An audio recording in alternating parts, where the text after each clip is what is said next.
welcome to the Nash Attack. I am so sorry I disappeared for a couple of weeks, guys. I have missed you.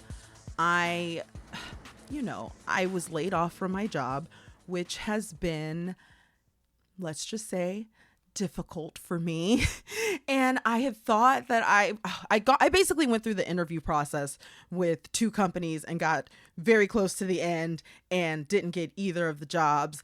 And it just sent such girl in a small spiral. So frankly, I couldn't get it up to come and record, and I needed to watch some stuff, live some life before I could come back. But we got a brand new episode today, and I'm going to cover, since I was gone for so long, I'm going to cover a wealth of topics.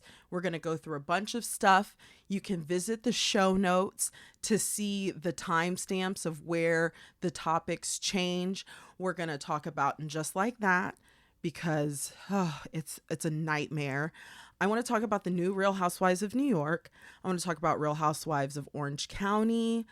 I don't really want to talk about it, but I do want to recommend really quickly that you guys should all watch Crappy Lake, the show with Sonia and Luann. I thought it was going to be, I don't know what I thought it was going to be. I just didn't think I was going to enjoy it as much as I do. It's really cute. I love the people in the town.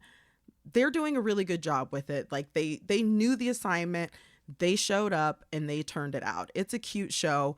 So I just wanted to recommend that really quick. Oh, and then we're going to talk about both Love Islands. We're going to talk about Love Island USA and Love Island UK. And Love Island UK is appointment watch television for, basically the rest of the world. Like everybody in the UK watches it. I mean everybody. It is, everybody knows what it is, what's going on. And Love Island USA isn't the same way.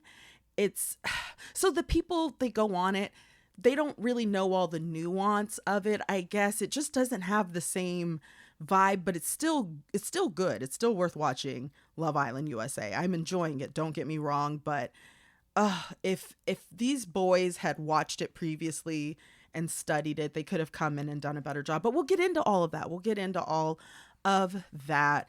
Yeah. It's just been a crazy couple of months. I can't go through this job interview and then get all the way to the end and get really excited about it thing again. I don't know if if my spirit can take it, honestly. Oh my gosh, it's so soul crushing. And then to have it happen a couple of times. And there was another, it wasn't like an offer on the table by any means, but another company that I was kind of fielding, but they wanted me to do this big gnarly assignment, and I didn't do it because I was really probably stupid on my part, thinking I was going to get the other job, or really hoping I was going to get the other one, because it just was such a good fit. Oh, it was going to be so good if it worked out. You guys have no idea how excited I was to come and tell everybody, hey, I got a job. Finally, some good news. But no, I'm sorry. I don't have that good news. I wish I did, but I don't.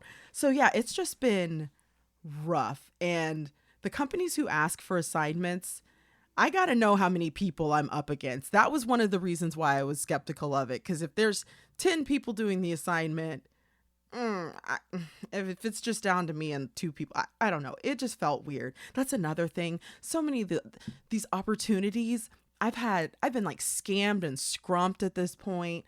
Pretty sure I've had my identity stolen at one point with an opportunity. Like, it's a disaster out there. If you're in the job market, I feel for you so much. I'm right there with you, suffering right there with you. And I don't know. I think that I'm just not fully recovered from the layoff experience, because I'm such a loyal bitch for these jobs. I hate it. I go hard for a job, and then to get booted out, fine, I guess. I felt like if I just haven't moved, if I don't do anything, if I just stay still and don't move or do anything, the thing that happened, it'll be like it didn't happen. It just, time will just go by. And I feel like that's what I've done. I've just sat here stuck, and I have to just accept the thing that happened. And everybody has those things, but it's like, I have to accept it. The bad thing happened. I liked my life a lot before the bad thing happened. It happened. How do I rebuild and feel better now? Like, how do I get past it? I'm asking you guys because let you know the first luxury item that was cut was therapy. So I have no one else to really bounce these ideas off of because I can't put this on my friends. And the ones that I do, I love them so much. I mean, I just more than anything want to be able to tell them, tell my parents, tell my brother, tell my husband, oh my God, I got a job. Everybody can stop worrying.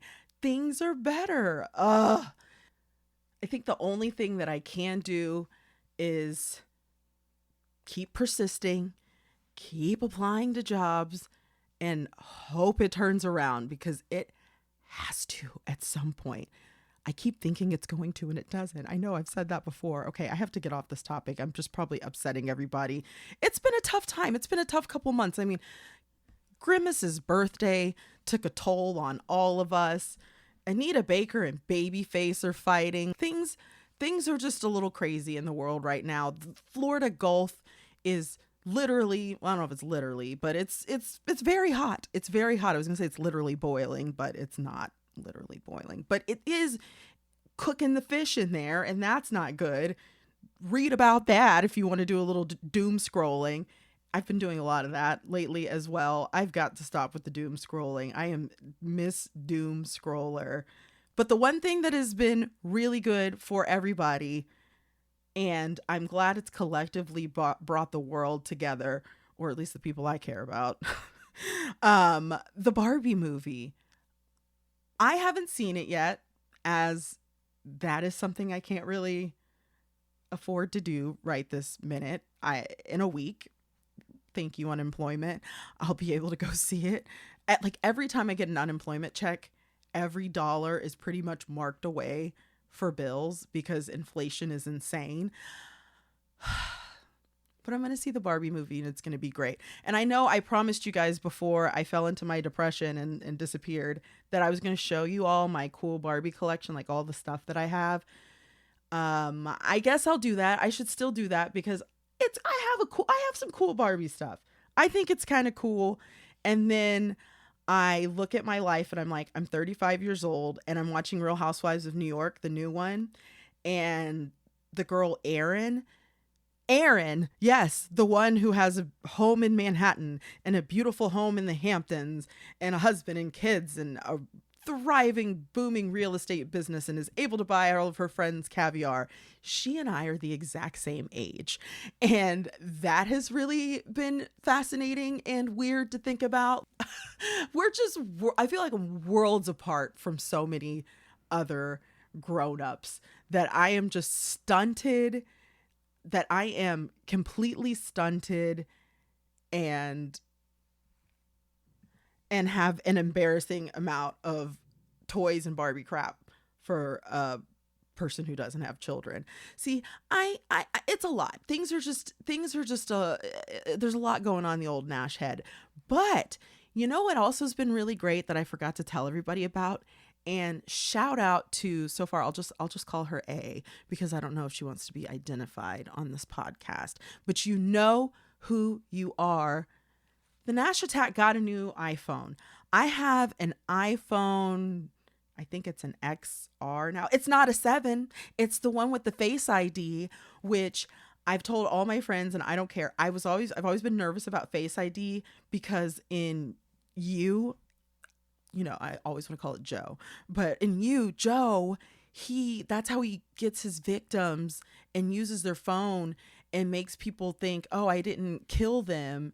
They have disappeared or they are on vacation or something. And he tweets or texts as them or writes a letter as them from their phone. And he uses the Face ID to get into it. So I've always been a little nervous about it. But now that I have it, I'm like, wow, that button was a nuisance. I've had the freaking iPhone with the button up until a couple of weeks ago. Thank you so much, my dear, beautiful, wonderful, lovely, amazing, stellar, spectacular friend, A, that's all I'm gonna say, my friend A, for giving me this lovely phone and this wonderful contribution to my artwork. Because seriously, with the new phone, like I've been able to take cool pictures, I can do more videos. I also now have a second camera, which is cool. So I owe you guys some content. Let's just be straight up. I owe you guys some content now that I have this phone, particularly content that's geared towards this, that the things that myself and A that we like to talk about, which is Bravo and Barbie and Love Island and stuff. So I'm going to make good use of this phone. I promise you, and I'm going to deliver some damn good pictures and some cool videos. How does that sound? I hope this intro was not too depressing for you. I realize it's been 10 minutes and I haven't even gotten into any of my list of topics. This was just my freestyle, off the cuff. Let's talk about what's going on in my life, and I hope that that hasn't been too bleak for everybody.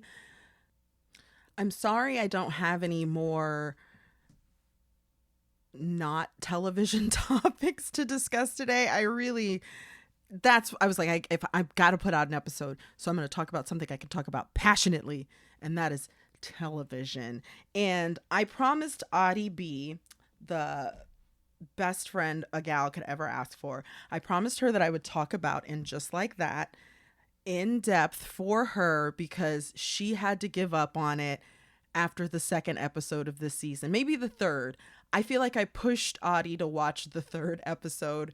I was like, oh, this one was good. And then I realized actually it wasn't that good. It was just really early in the morning when I watched it. And you know how you first get up, anything's kind of entertaining because your brain's not fully working. So yes, I told her I would let her know what is going on. And honey, it ain't good. If you haven't watched the newest episode of And Just Like That, go run to HBO Max or Max, whatever the hell we're calling it these days, and go and watch it, because there's going to be a bunch of spoilers in this. Aiden is finally back. Yes, he came back at the end of the last episode, dressed like a Confederate soldier, modern day Confederate soldier, like goth Confederate soldier. I don't know what it was. If it's was supposed to be some sort of symbolic, he's back from the battle of getting divorced and raising 3 kids with an ex. I don't know what they were doing with that costuming choice, but it's very odd. I recommend you Google that. Maybe I'll figure out how to, you know what, I will. I'll just do it. I'll share a picture of that on my website, www.thenashtack.com, if you go to this episode, and it'll be in the show notes, the link to it. So that way you can go and look and see this crazy Aiden jacket. He, you know what, I'm not going to talk about anybody's looks, because we don't need to get into that, because I don't want to do that with the women. I don't want to do that with him. It's just something that was said on the Michael Patrick King, his podcast he does about the show, that he said he wanted Aiden to come back and he needed to be rock hard,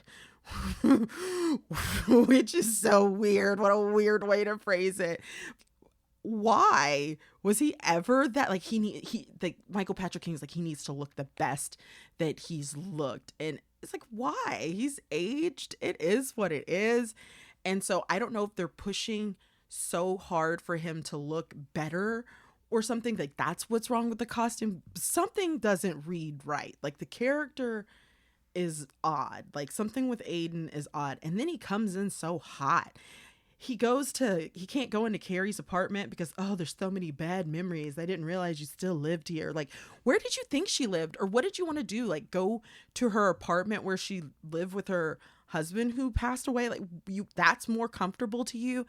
He's always been annoying to me. Aiden has always been drama and annoying, and he brings the drama and annoyance within the first few minutes of his cameo, trying to change Carrie. Why do you live here? First time you meet Carrie and Aiden, or whatever, first time Aiden meets Carrie, why are you smoking cigarettes? Blah, blah, blah. He pisses me off, and he still pisses me off in this series. But yes, Aiden is back. The whole Valentine's Day plot line, we did that in the movie. We've done Valentine's Day through the lens of the Sex and the City people. We've done it. We've done it like 4 or 5 times, I feel like. We didn't need it. So, Adi, that's another thing, that it was a Valentine's episode. And I'm rewatching Sex and the City right now. It's it's just watching Charlotte in the new series with these kids. I'm just like, do you know how much this woman freaking wanted you? What she's gone through to have you too, and you're so freaking spoiled. This probably another good reason why I shouldn't have kids, because I'm like, do you freaking know how much Charlotte wanted you kids? Because I mean, Rock and Lily, everything Charlotte does for them, they just throw back in her face. And I've said it before, and I'm saying it again. There's too many kid storylines. And the past episode, LTW, or Black Charlotte, as I like to call her, she has an older son. I did not realize that. I never knew that. I did not know. We've met her whole family like 10 times over. And for some reason, like, this kid popped up and was like, what? Who are you? And we have to see him and hear about his girlfriend, a son we don't know about, and his girlfriend. Are you kidding me? After we got last week's episode with Lily needing condoms and Charlotte bringing them, I don't know if it's supposed to show a juxtaposition in their parenting. Either way, I don't want it. I don't care. That's never been what I've tuned into Sex and the City for. And it just like hurts me for the character of Charlotte, how mean her kids are. If you have mean teens right now, because I know that I was a mean teen. I just was, like, it's hormones and everything. I sympathize with you. These kids are ruthless. And I know that I'm much more sensitive to all of that kind of stuff now, just more sensitive in general. Things hurt my feelings. Ugh. And they've made Charlotte a Karen. Don't get it twisted. I see the way that she talks to customer service people, which is a recurring theme in And Just Like That. We talk absolutely nuts to customer service people. I hate it. I hate it. Charlotte's done it twice, just like going off on people. Like in this past one, this modeling agency, she's trying to get ahead and she's yelling at the people. Seema, for some reason, she's really upset because it's Valentine's Day and they're only doing couples massages. And she just goes on and on and on with the poor girl at the front desk. These people have done more writing of torturing customer service people. How do they write all those scenes and not realize this looks a little repetitive and this looks crazy? Like, this is not good behavior. Maybe we shouldn't make our characters do that. But I don't know. I'm struggling with the amount of kids and ungrateful kids. I feel like they're constantly trying to trick us and trap us into liking Che. Now they gave them a dog. In this last episode, had them rescue a dog from off the street. Like, you can give them a puppy all you want. We don't like the character. And now that Miranda and Che are broken up, I'm really not understanding why they're still there.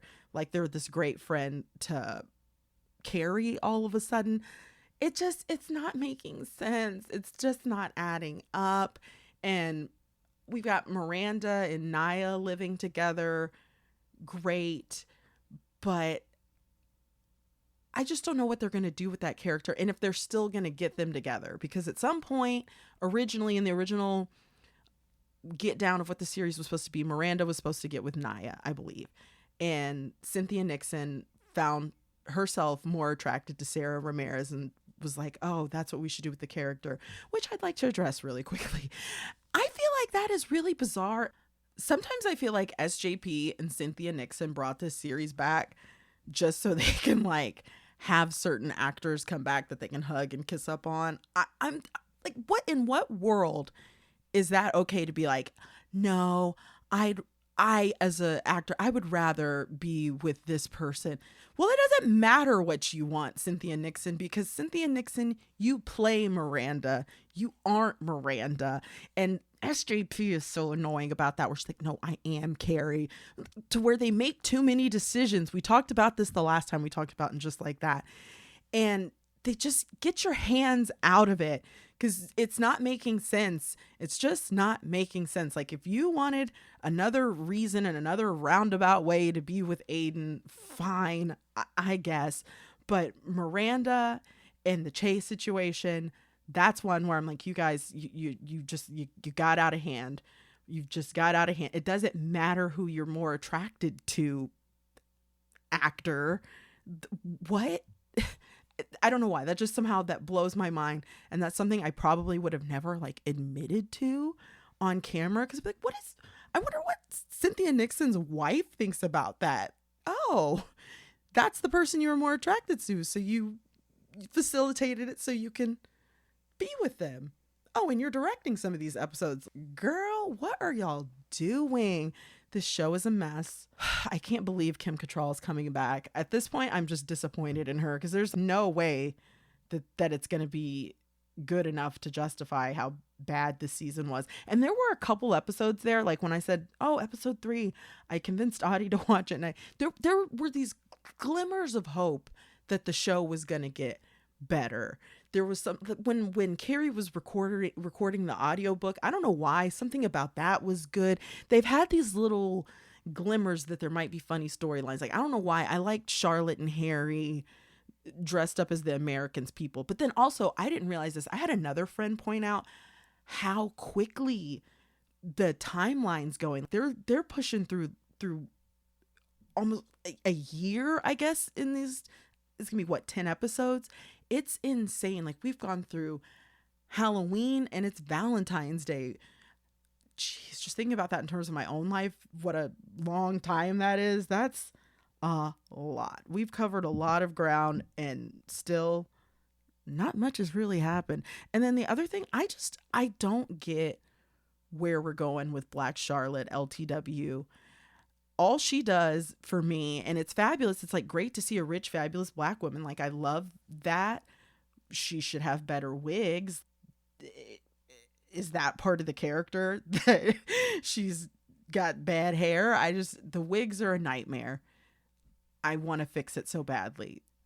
They even had the nerve to make it a storyline, her showing up in the snow to a big event and then pulling out her raggedy wig. Oh God, what else is there? And her husband, all he ever does is come in, get a boner about her getting dressed, and then gives her some guff about having a job, and that's it. I mean, their relationship is so bizarre, and we see so much of it. It's, who is writing this? What is this? And just like that confuses me. It upsets me. I should probably stop talking about it at this rate because I feel my blood pressure rising. Audie B, I hope that was enough of a recap of what's going on. It's a mess. The show's a mess. I'm going to finish watching it. She always asks me, why do you keep watching it? And it's like a car crash. You just can't stop.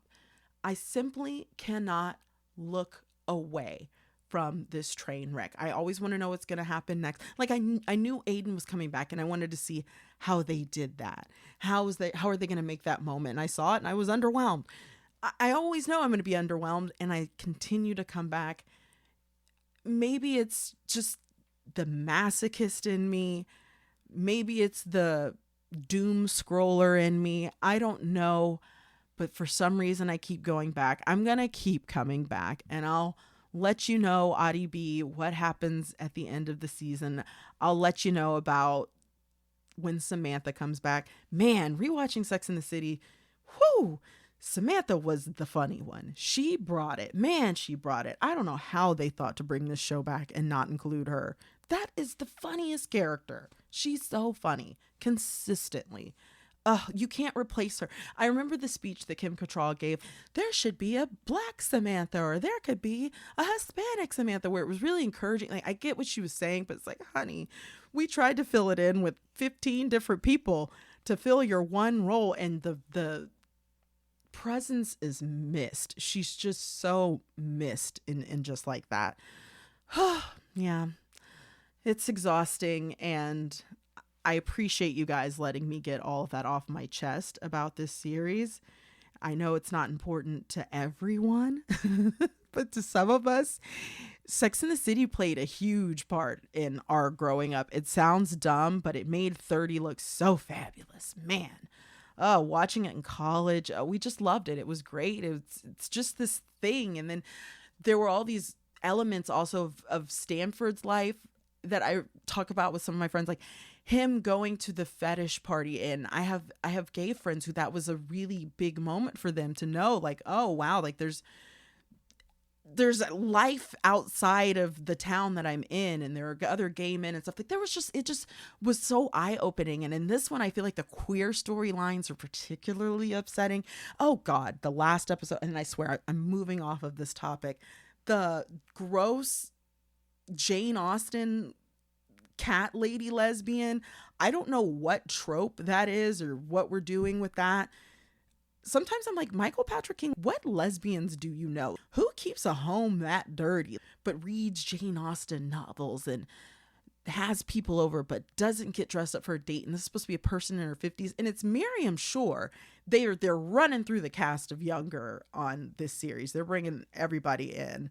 So she's so fabulous, and to have her play such a gross character, and I'm like, is this what you think lesbian dating is? Oof, it's rough.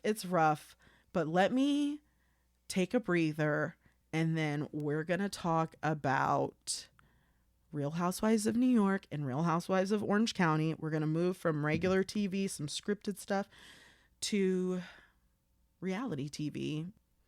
Real Housewives of New York is back. It is back, but it's brand new. It's different. It's a different iteration. It's the first time they've done this. They scrapped the old ladies, brought in some new ladies, and I love the new cast personally. Now, I find them all really annoying and they all complain a lot, but it's been a good watch. I'm enjoying the series for what it is, but I absolutely would never spend time with probably any of them except for Jenna Lyons. Yeah, I probably would rather not. They just seem so damn picky. Oh, and I'd hang out with Brynn. I'd kick it with Brynn. Brynn seems fun. But Erin, oh my God. There's just no impressing her. And then she's so offended that the other ones are not impressible. Oh wait, I take it back. And Uba, I would hang out with Uba because she's fun and beautiful, and I don't know, she's a unique person. But Sai is my absolute nightmare of a person to deal with. That fake nice but calling someone out constantly. That's all she does the entire time, and constantly complaining. She is a big whiner. And I'm going to bring my own toilet paper, and I'm going to tattle on you that you said this. And she really picks on Jessel. And Jessel is, oh my God, I like her more than a lot of other people do. A lot of people are not giving her any grace, but oh my God, I feel like Sai is so mean to Jessel, like, and we'll see in the next episode whenever she makes fun of Jessel complaining. I'm telling you, this is all they do is complaining about her lingerie. She's like, you came down and did it, does like a very like masculine voice for Jessel. And then she pulls Jessel's hair twice in this last episode. Please pay attention to that. Sai is constantly bullying Jessel. And then the whole thing, oh, you haven't had sex with your husband in XYZ amount of time, and how often she brings it up. It's not in a nice way. You're not offering any real solutions. The only person who offered a real solution to that was Jenna, who was like, hey, do you want us to take your kids for the weekend so you can have some time with your husband? That's a nice thing to actually offer and a real solution to that. But Sai was just so crass about it and just hop on him. But it just, something about her triggers me. I don't know what it is, but I can just tell we would not get along. I don't know if it's the influencer thing. Bringing 8 bags on a trip is so obnoxious, like a weekend trip, and to only be wearing black and white so far. Like, I haven't seen a splash of color. Nothing really that impressive looks wise. She's not even like bringing big bags of hair and doing like fabulous ponytails or looks or anything. Just a slick back bun. What's in the 8 freaking bags, girl? See, I told you she stresses me out. You're a content creator, and I went and looked her up on Instagram, and she has less than half a million followers. So she's around 400 something thousand followers, which way more than I have, but not as many as she acts like she has. I thought that I was going to go and see like millions of people who follow her and look to her for advice, but it's not really that. So like, this is what you're doing full time with your time? Okay, girl.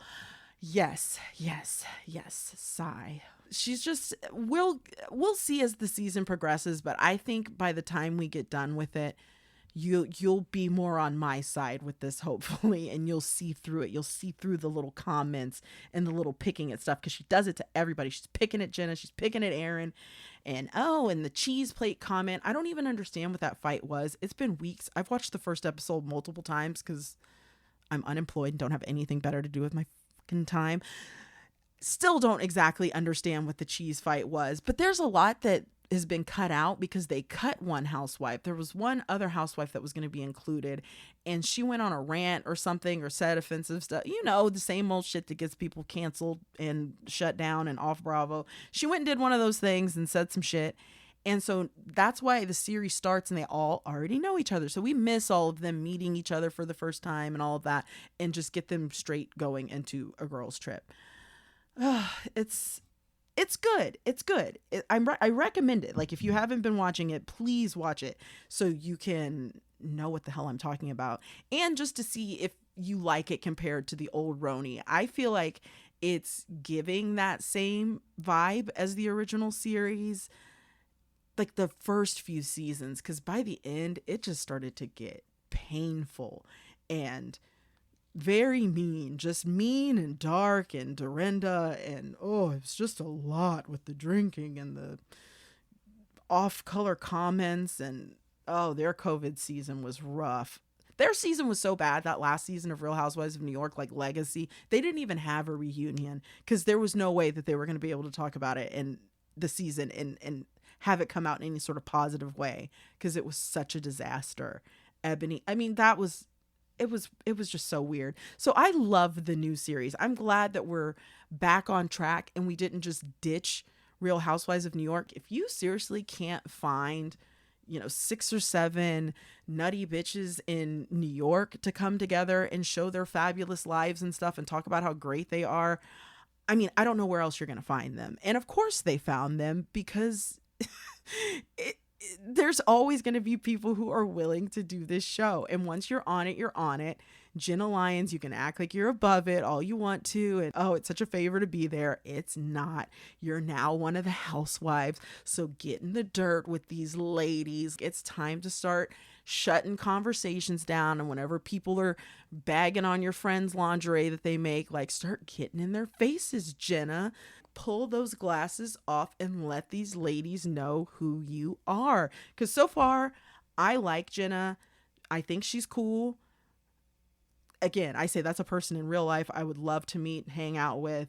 But on the show, girl, you got to give me a little bit more than just old J. Crew stories. I mean, that's cool, but that's some stuff I'd want to talk to you one-on-one about. I want to ask the questions I want to ask, not these people who are going to be weirdly competitive about it. I want to learn. If we're going to do that, let's do that and talk J. Crew. But in terms of your life and what you're doing now and being engaged with the women, I want to see you engaged fully, completely, not dipping out on sleepovers, because that's what happens in the next episode. Just a little quick spoiler. She stays at her own house. She leaves when the party gets going. But I get it. I get why. She has her anxiety and all of that stuff. I get it.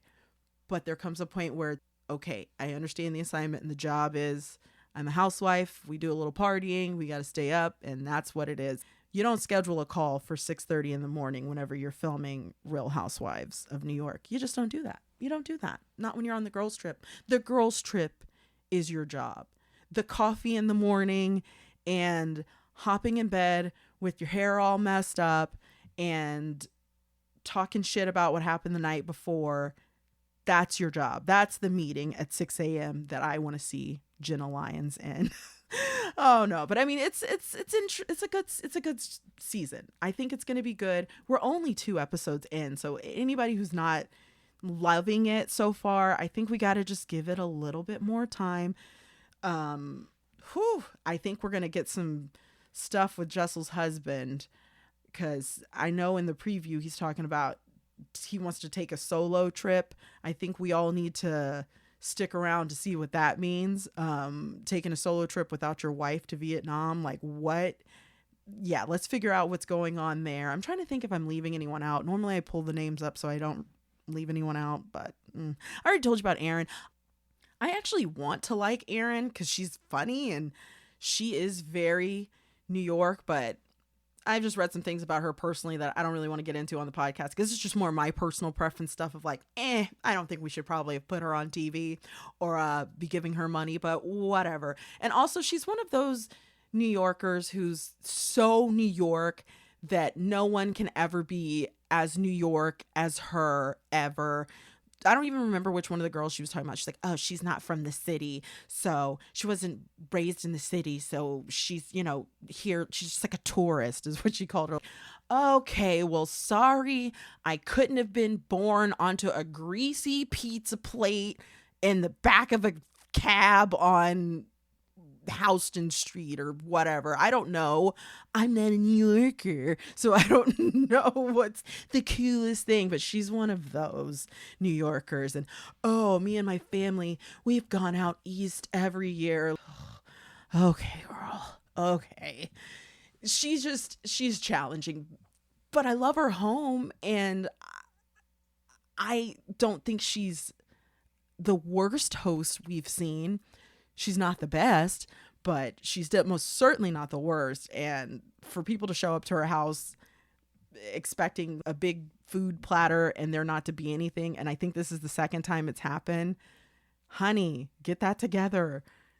You got to start ordering more food for these people. Or then whenever you hear people say that they're hungry, like Uber Eats something really quickly. Just Grubhub some food, like a big sandwich party tray, something from the grocery store, anything like come on, there's a billion things that you can do other than have people sit in your home and keep talking about they're hungry. There's no world I would let that happen. Oh my God, you don't want caviar? Okay, well, let's get a pizza to tide us over to dinner. Anything like it's not good hostessing to me. Just my opinion. But also the other ladies should have brought snacks. One day I'll do my travel tips podcast because that's my number one travel tip. Always like, you have to bring your own food, especially for work trips. And this is something I consider a work trip because you never know when other people are going to want to, let's just skip lunch and do whatever. No, I don't do that. I have all kinds of bars. Pro One birthday cake bars, 20 grams of protein. Bam. Love those. In case I can't get a meal in, eat that, feel good and energized. See, you got to take care of yourself sometimes, ladies. Bring your own snacks. Have your own provisions, because sometimes provisions is closed. Uba. Yeah, Real Housewives of New York. I'm looking forward to Brynn getting back because she brought a lot in the first episode, but it was kind of good to not have her in the second one so we could see the other women without that huge personality with them. But now, okay, I get it. I know who they are. Let's bring Brynn back into the mix. It kind of filtered out and worked out perfectly. I would love to know your thoughts on Real Housewives of New York. If you're liking it, if I forgot anyone, oh gosh, I'm so sorry if I did. We'll talk about it again anyway. We'll come back to this topic like we do every other topic we end up revisiting. Well, not every other topic, but a show like this will definitely come back to. I'm rambling. Give me a break. Let's talk really quick about Real Housewives of Orange County.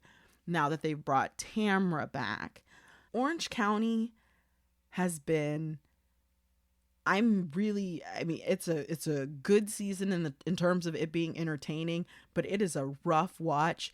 If I were Jen, I would be so pissed at Tamra. Like, why would you drag me on this show just to tell all my business? And like all the stuff that she's telling about Jen, it's not that juicy. It's more telling about you, Tamra, that you think it's so juicy. And I know, like we all know what it is. You all were in there talking nasty at Cut Fitness about the dudes in there, and you're all telling on each other now. It's a mess. Like, because whenever okay, we're going to get into spoilers. Sorry. You should know by now. If you're listening at this point, there's going to be spoilers about the thing I'm talking about. But if you haven't watched Real Housewives of Orange County, get caught up. Because at some point, Tamra gets mad at Jen and throws a napkin in her face. And it's because Jen was like, well, let's talk about it. Like you said, you were saying stuff about Ryan too. And that is the main thing that I'm taking from this. what was going on in Cut Fitness? Because now she's brought some third woman in who's Heather, someone else who actually was way more compassionate than what I thought she was going to be. I just didn't want to see you get hurt. Like her outing all this stuff doesn't come from a real place of concern. It comes from a place of just being bitchy. And the other girl actually I felt like there was a little bit of concern there. This Heather, Jen, Ryan nonsense. And it's not even Heather Dubrow, like some other, like the Ryan nonsense, I just don't care about. And frankly, I think he and Jen, they might be in game. They might not. I think they're wanting to kind of, not that they, like Tamra more than anyone, wants to push this narrative that, oh, it was such a happy marriage, and if she hadn't started cheating, things would be better with her husband now. It's like, no, her husband even sat there, Jen's husband sat there in the first episode crying and admitting that he was a bad husband, he wasn't present, and he understood where she was coming from and leaving his ass. So I'm like, Tamra, what are you doing? And then I know people are mixed on Shannon, but I'm a big Shannon fan. I'm a fan-in. I don't know if that's what they call them, but I think she needs her fans to have a name. They deserve it. We deserve it. Shannon deserves it. I think she deserves the world because she gives so much to the show. Like, she's one of those people, she's gonna bring a bagged costume. Like, she just knows what's up. This is what she does. It's what she does. She knows I'm gonna stay up till 3 or 4 a.m. Like, Vicky's here, we're gonna start out with 5 or 6 shots of tequila and then have the conversation. Shannon shows up for the job she has. She's great. She's just great. And Tamra's a terrible friend to her and gonna pull out information about her. I hate that. I absolutely hate that. Shannon always does this. She always has things that she doesn't want brought up on camera. And that's fine. Everybody has that stuff.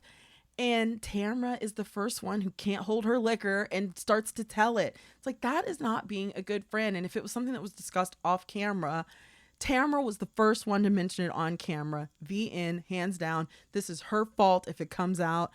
We blame and point everything, all the fingers at Tamra. And also, my last point while I'm ranting about Tamra, her son, I think, is lying about working at a ranch. Okay, maybe he works at a ranch, but like, he's like, it's just so calm and easy breezy. What are you doing there? You aren't doing enough. If you are working, I say this as a person, we have a farm, like, if you are working at a farm or a ranch, you're like, yeah, that was a light, calm, cool day. You did not do enough work. The end. That's just a side rant. Like, I'm just convinced that he just wants to wear the cowboy outfits, and he's, what do they call it? A dime store cowboy? Rhinestone cowboy? Ooh, I usually know most of these like little random phrases and what they mean, and that's actually one. I know it, but I don't exactly know it. Ooh, I'm gonna have to Google that really quick. What's the term for a fake cowboy? Is it dime store or rhinestone cowboy? Okay, Google is telling me it's actually drugstore cowboy. Merriam-Webster says, Merriam-Webster, one who wears cowboy clothes but has no experience as a cowboy. Drugstore cowboy. There we go. There we go. That's what I think he is, and I have no shame admitting it.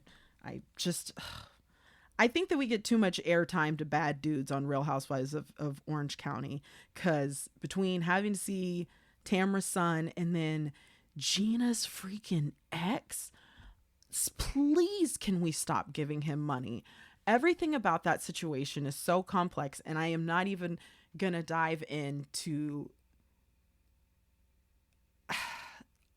how the complexities and just how fucked up it is, frankly. Like, let's just say it.